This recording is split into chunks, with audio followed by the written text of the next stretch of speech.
there are no amount of I love yous that can fix a relationship. Really? For you? Relationship would never be 50-50.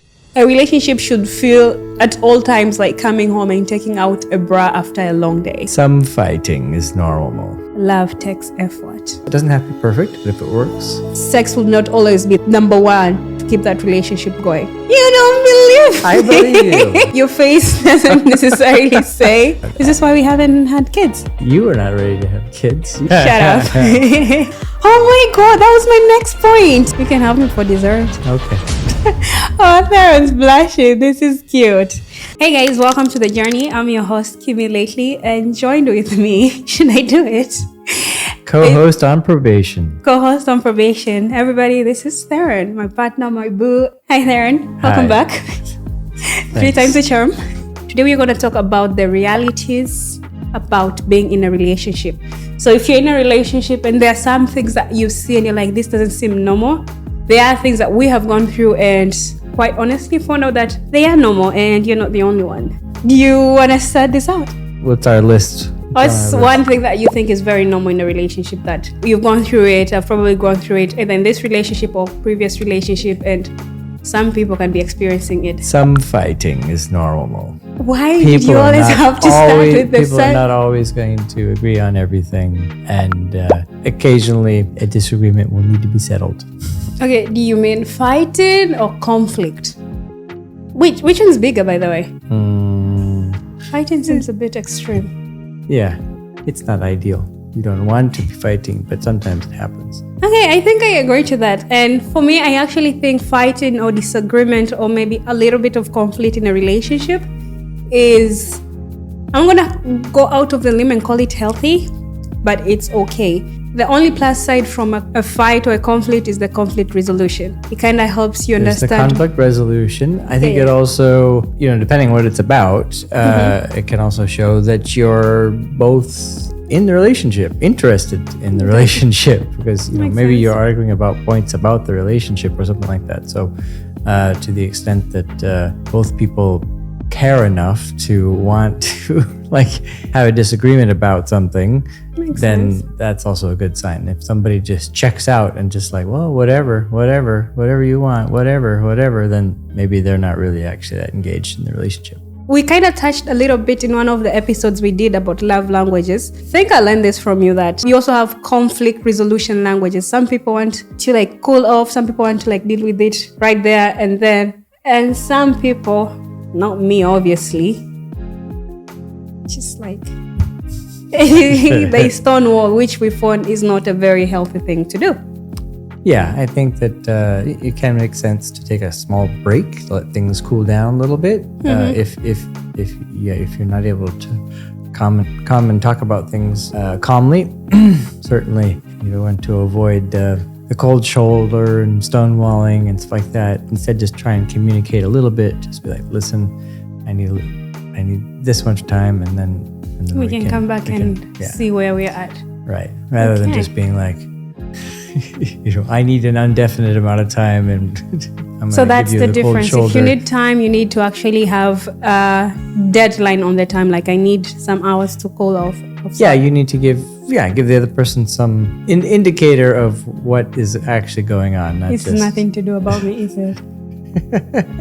Anyway, so just if you are in a relationship and you're listening, a healthy relationship requires honest and open communication. Honest and open communication. Which is our second point. Remembering that you're in it together. You're not trying to one-up the other person, but you're mutually trying to get past wherever you're at, and so that you can both enjoy the future. So ultimately it's something you guys are trying to resolve together. We have covered conflicts, and that was the segue to communication. Number 2, communication. In any healthy relationship, communication is key. Right. Well, that was the other thing I wanted to say about conflicts too. Oh, okay. Sorry. Right? We're back and this to is conflicts. related to the, I don't know, maybe this is just, my own personal bias or things that I've, experienced or seen. But I think I've been around long enough now. I've kind of seen Theron from the block. I've seen these patterns, evolve.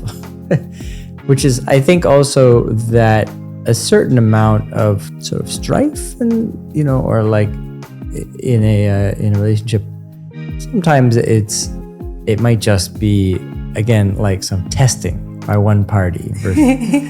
And is that party female or male?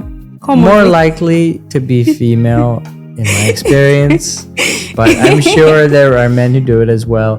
And again, it gets back to that point that I was saying. We just saw that movie with the dude that was pouting. And I was like, I can't relate. I don't understand what's going on. Okay. The movie in question is The Devil Wears Prada. Yeah, that's kind of what we rewatched.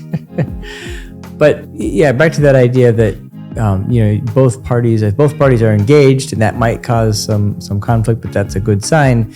I think sometimes for one party, it can be a way of sort of testing to see whether they're going to get that kind of engagement response from the other party. Effort to move past something, effort to apologize for something, effort to, make up for something. Even, sometimes it's maybe not the biggest deal in the world, but it's because it's kind of a test to make sure that you guys are both still on the same page and that the other party is still interested. Not that I do this or anything. You don't do it that much. He said, not that I do it or anything. Not that I do it a little bit. Another thing, well, that's 1, 2. Number 3 is individual growth. Mm-hmm. Majority of people get into relationship and then they kind of lose their identity. They becomes, I don't know, their whole relationship is all that they are. Yeah. Not us. We kind of... Not us. Shut up. No, I mean, we like spending time together. It's different. Yeah, we spend a lot of time together. You have no friends. It's not my fault. No, I have friends, but... They're busy. I have friends. I do make an effort to see them on rare occasions. I go to work, I see people. You and there's something that we used to hang out a lot. Yeah. No. No. This is so on brand. Like if I go out, we'll have a blast. But I love my personal space and I love coming home to a quiet me time situation. Mm-hmm. Anyways, let's rewind this to individual growth. Individual growth, yes. So it is allowed to grow individually in a relationship. So if you go in your relationship and you have like a career, a passion, a hobby, that doesn't necessarily involve your partner, husband, boyfriend, girlfriend, it's okay to have that. And I'm not gonna call it a duty, but I don't have the word for it, for a partner to cheer you on in your individual growth journey. What's the word I'm looking for? I feel like supportive, being supportive. Mm. Yeah, it's their duty to be supportive. Duty is so Yeah. But it's the only way I think that works. What's your individual thing that mine's content creation, which in a way I've kind of looked you into it. What's your individual growth thingy? Mine is, I guess, all of my all my entrepreneurship stuff that's going on. That's work, babe. It's work, but it's also like, it's my own business, and it's taken a lot of extra hours. So, okay. Yeah, so am I supporting your individual growth? Yeah. Are you? Yeah. Well, the second year wasn't very convincing. Am I or am I not? You are. Oof, it's a heavy one. Love takes effort. Do you agree or disagree on that one? Ooh, it's thinking face. It takes some effort. It takes a lot of effort. What do you mean? Really? For you? No, for me it comes naturally. Yeah, no, that's what I'm trying to say. It should take some effort. I mean, I think effort is required to keep things, going and exciting, but it shouldn't take tons of effort. No, I don't mean like it's exhausting, you're done and like, ooh, today was a long day, today drained me. No, that's not what I mean. I think my point would have been love takes effort in the sense that there are no amount of I love yous that can fix a relationship. So there are pillars into the whole relationship thing. Mm-hmm. And overall we call that love, but it's just not I love you. Like you said, there are times that you work busy hours, longer hours. Yeah. But I understand what you're trying to achieve, so I'm supportive in I don't bother you so much. Okay. And then there's the whole bit of consistency, the things that you did earlier on when you were trying to pursue me. That's such a weird thing. Oh, I'm gonna repeat that though. Felt really nice. Earlier on when you were trying to pursue me, you're still consistently doing them. Like I kind of told you this morning, because you're closing on 3.5 years, and for me it's just like, where did the time go? I still feel like the same person. I just love you in a way that's like different. So there is effort in like being consistent, making the effort to be supportive, remembering things that excite me, even if they don't necessarily excite you. Example, being in this podcast. Yes, I'm being very supportive of your individual growth. Oh, nice. I'm making effort. All right. So what's your take on the love? Same. Any additional points? No, it takes some effort. Yeah. Again, I think maybe also from the the perspective of it might take more effort for one partner than the other. Like one partner might be needing more reassurance. The other partner might be just happy and confident and just is that me? Is that me? Anyways, that just reminded me on this quote. It's not a quote. I was gonna say this thing I read, and I know that's a lie. It's something I saw on TikTok. Okay. I think Michelle Obama was talking about like relationship would never be 50-50, and it's not like a financial aspect of thing. A relationship is 100. I don't know if that makes sense. Like you put your 100 and I put my 100 to create another wholesome 100, right. Which mathematically could be 300, but no, it's another 100. Because days there I'm feeling like I'm not always gonna be upbeat. Okay, that's a lie. I'm always upbeat. You're never gonna be upbeat. Yeah. And there are times like you're drained. I have to like balance that scale. There are days that in a relationship I can only afford to give you 20, but you have the burden to do the 80. And there are days that you give me. Okay, these examples don't necessarily make sense, but you get the whole idea. So like for people who are married with kids or a dog, there's that thing. Am I making sense? I feel like it really is a deep point, but it's not. Your face doesn't necessarily say it's as deep as I'm thinking it is. Yeah. It makes sense though. Yes, makes sense. You don't believe I believe you. I don't have anything to add to that. Because you didn't read the news or you didn't see mine. I might have. Anyways, this you'll have a lot to talk about. Yeah. Imperfection is a thing. Imperfection is a thing. Yeah. Especially in a relationship, there's not like a perfect person. Yeah, you're not gonna find the perfect person for you. Oh, perfect relationship. We're all flawed quite different. Humans. We are all perfectly imperfectly.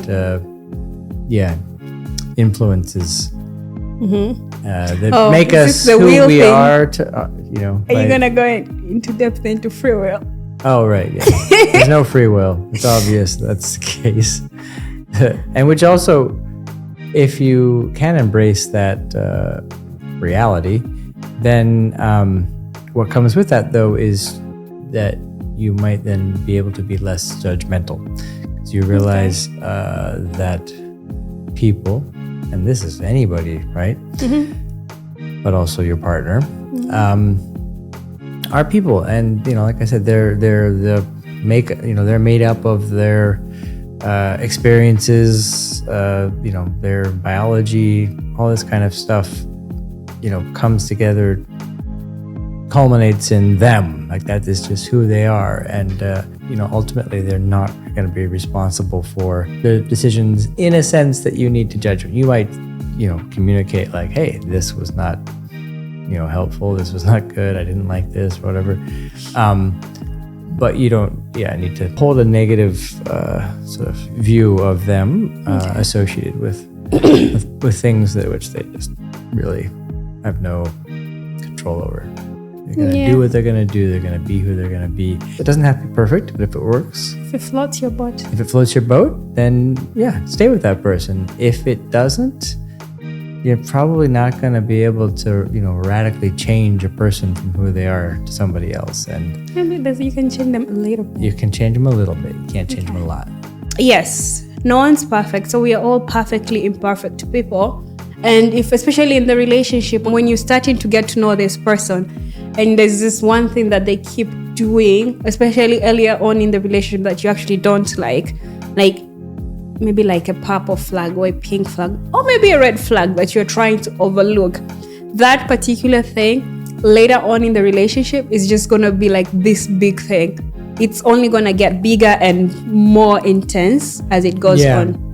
I oftentimes think a lot of that is probably something more even deeper, you know, like maybe you just really aren't that into that person. Yeah. And your body is telling you that for other reasons which you're not even consciously aware of, but it just manifests itself as a, you know, this one thing this person does I find so annoying or something like that. It's probably much more than that deep down, things you don't not even aware of. Yeah, it manifests itself into a red flag.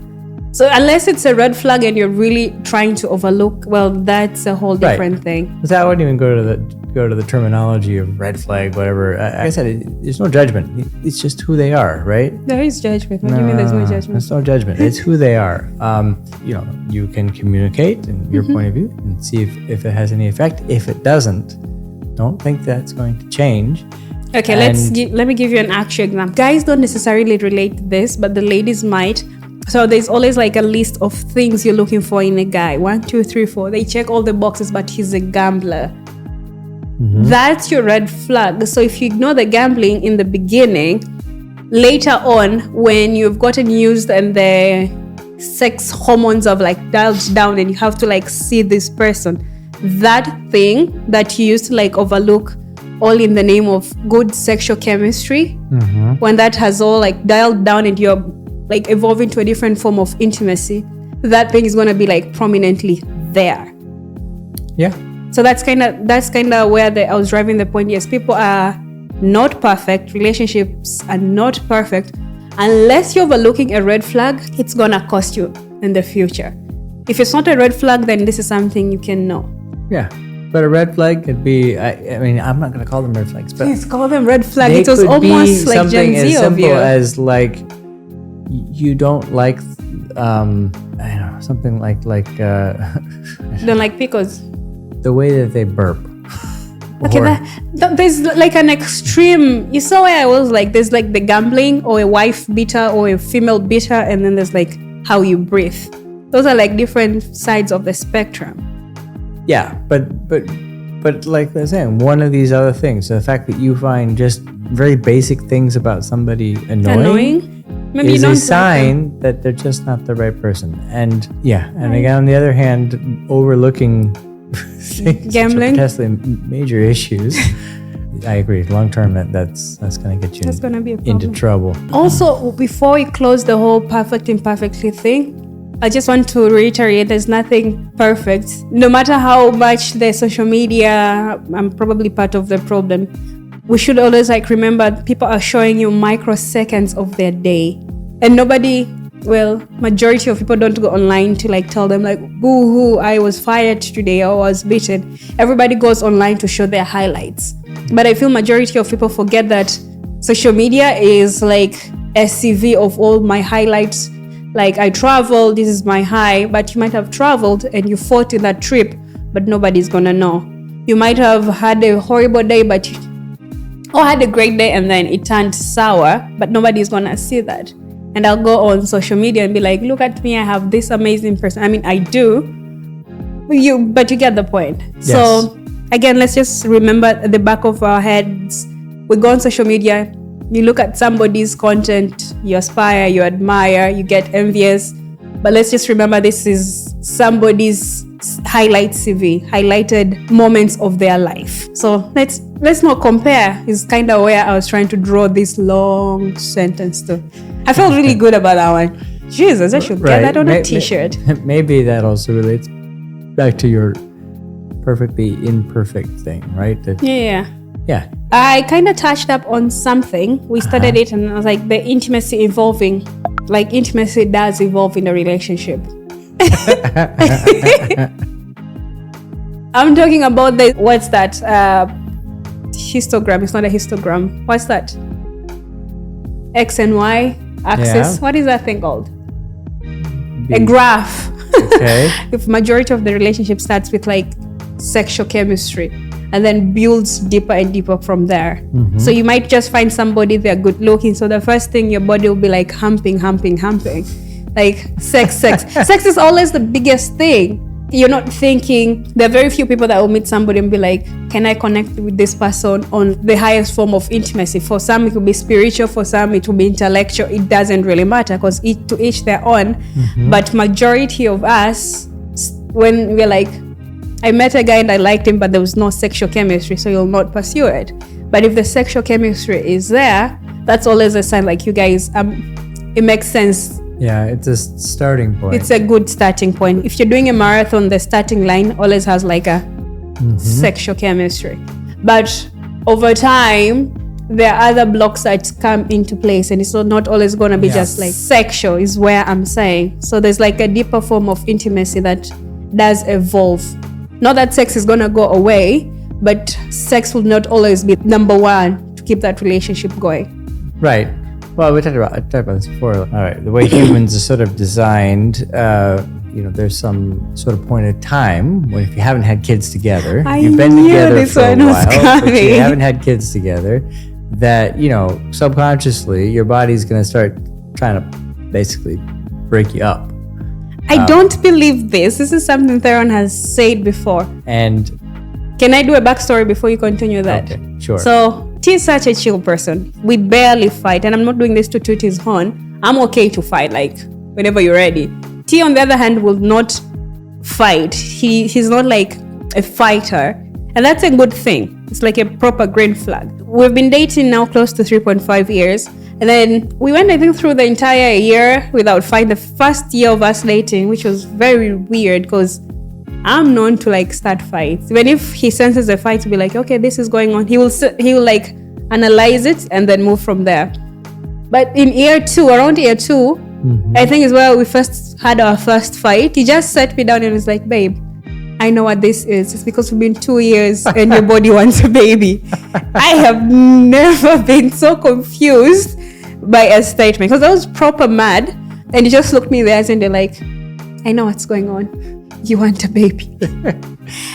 Anyways, continue with your baby theories. That's kind of when I was introduced to the theory. So you guys get to be introduced to. So, yeah, I mean, a lot of people, for the first couple of years, there is a lot of that other kind of intimacy, a lot of sex, a lot of physical. Even for other people, like, we don't have it. No, I didn't say for other people. I said for a lot of people. For a lot of people, I heard right? So others. a lot of sex, a lot of physical intimacy initially.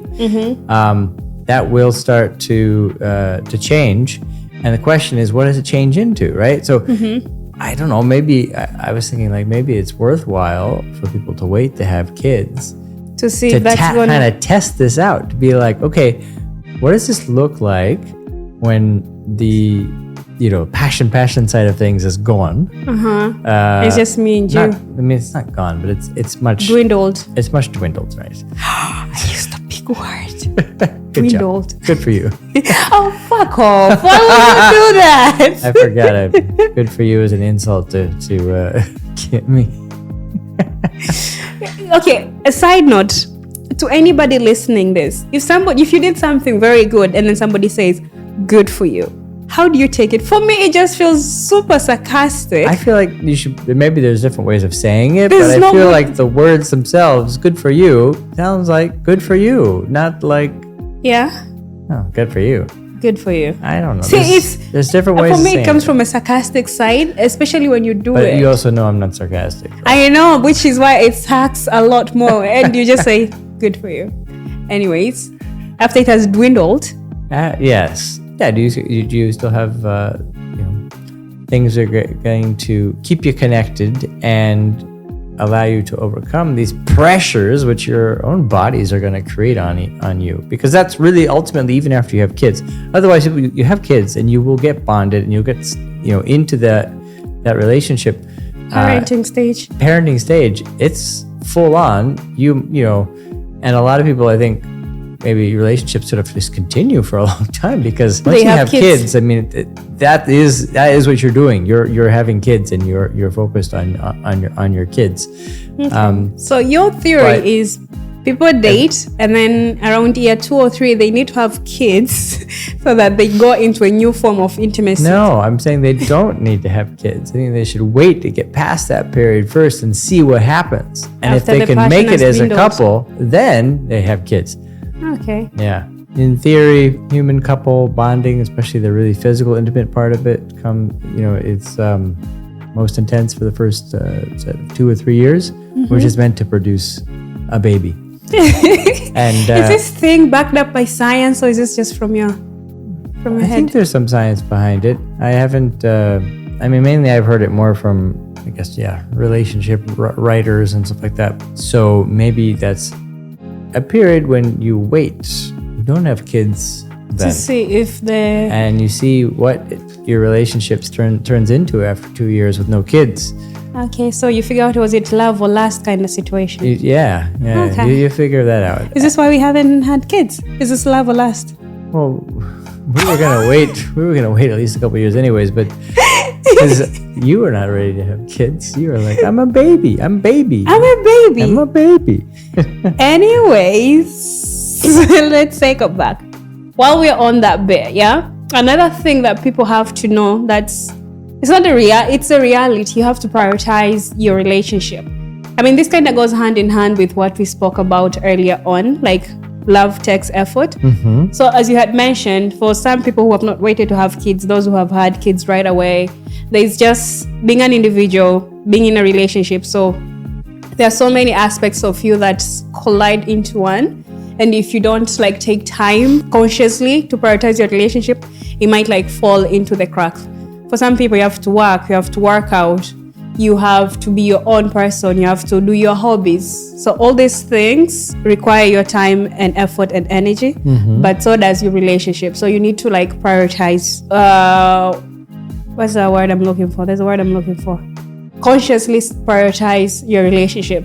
And part of these ways are, how do you prioritize your relationship? I feel like now I'm interviewing you.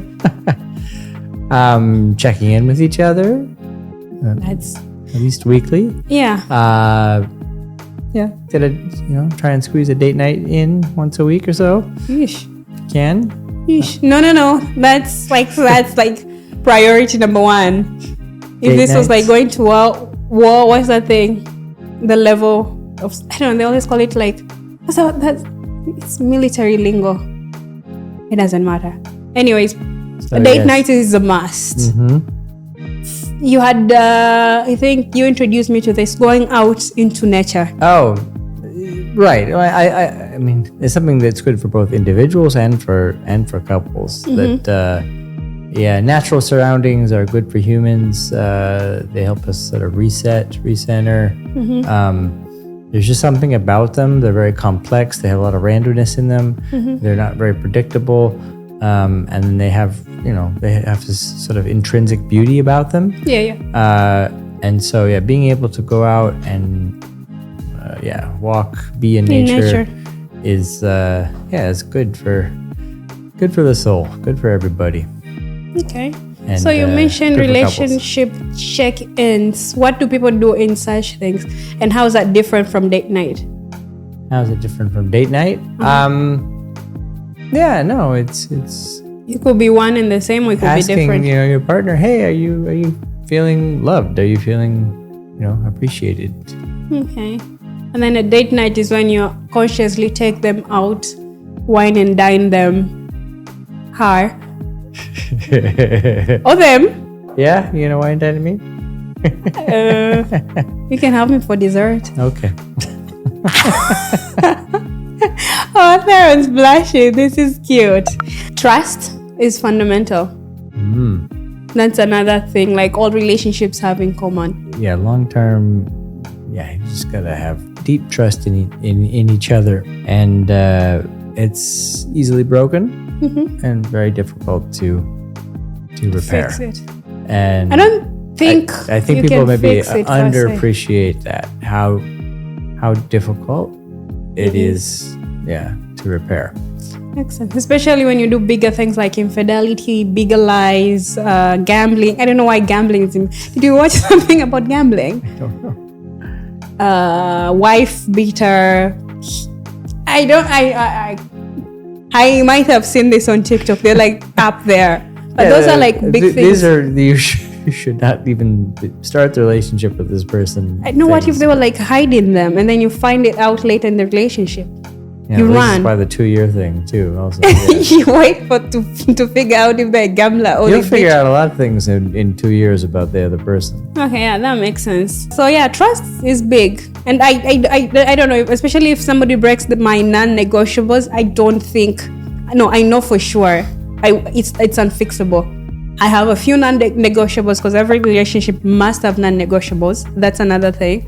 You told me yours, I told you mine, and it's like an unwritten contract. Don't break this. I won't break this for this to work. Yeah, I told you the only thing for me is you only have one thing. No lying. It's super easy. Your bar is very low. I think that I don't know. My other theory too is that lying. I'm not particularly good at it, so maybe that's why I'm biased against it. But I feel like it's something that obviously requires practice. People practice with little things. They get good at that, and then they move on to big things. Yeah, makes sense. But if you want to avoid that temptation, never get good at it. Just be bad at it. And be a horrible liar. Yeah, just be a horrible liar. Don't practice it. Don't practice it even on little things. And your partner will find you reliable then. But I think if it's easy and you're okay to be yourself like 100% in that particular relationship, majority of things you can easily communicate no matter how scary they are. You just have to be in a relationship where you feel like you can't relate to this, but it's just like, okay, I also can't relate to this, but it's like coming home and taking off your bra. The moment. That's what a relationship should make you feel. You can't relate. I can't relate because I don't even like bras like that. I can't relate because I don't wear a bra, and I also don't leave the house. I work from home, so I don't come home with an exhausted. So if you I'm already home. So if you went out of the house, you would relate to the bra metaphor. Maybe I'd be. Well, no, I think part of it is like you said. I don't know. For you, it'll be your equivalent of taking out your glasses. Whether you still want to see, it's not something for you. This metaphor works for me. Yeah. A relationship should feel at all times like coming home and taking out a bra after a long day. So it should feel like home. And another thing that we've talked about with communication is that it might be helpful for couples to engage in therapy. Oh my god, that was my next point. Before you actually get into big problems. And it can help you learn how to communicate with each other and get comfortable doing that. And therapists are creative. They can help you like explore other topics and think about things maybe you haven't even thought about yet. And as something you do, believe we had the same something you do as mind. part of developing a healthy relationship, not something that you would do in response to having difficulties. But therapy has had a lot of stigma, and we're gonna get back to that. But how I was gonna be there, how I was gonna drive my point there is it is okay to ask for help. Yes, and that's kind of how I was gonna do it. Oh my god, Steve, this is like the second time. Are we on the telepathic intimacy level? Yes, opposite. Good for you. You see it? You see it? Yeah. I don't. It's not the same. Yeah, and I think my thing is people should engage in therapy, which is something I learned from you. It shouldn't be a solution. It should be a foundation. Because by the time you go into therapy, it might be a little too late. And if you go early enough, you might just find out maybe we're not compatible, or maybe we are not going to change and whatnot. That wouldn't be the end of the world either. That makes sense. So I think there was a point that came to me and then I've forgotten it for the love of me. I can't remember it. I think that's all I think about when it comes to things that are common in all relationships and whatnot. Is there anything that you think we might have missed? I'm pretty sure we have missed a few, and you guys feel free to put them down in the comment section below. Let's have a Discord there. If there's anything that we've said that you guys disagree, that's fine. We'll be glad well, I'll be glad to hear them. Theron might not even be a co-host for too long, so let's let's not hold our breath. But with that, I think this brings our show to a happy conclusion. Great. It's been fun. When are we gonna see you again? Same time next week? I don't know. It depends what the topic's about.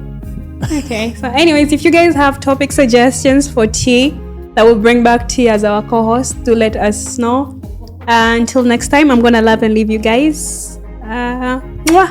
Bye. Oh, that was easy. Were you holding that in? Well done, you. I used a big word. Good job. Good for you. Oh, fuck off. Why would you do that?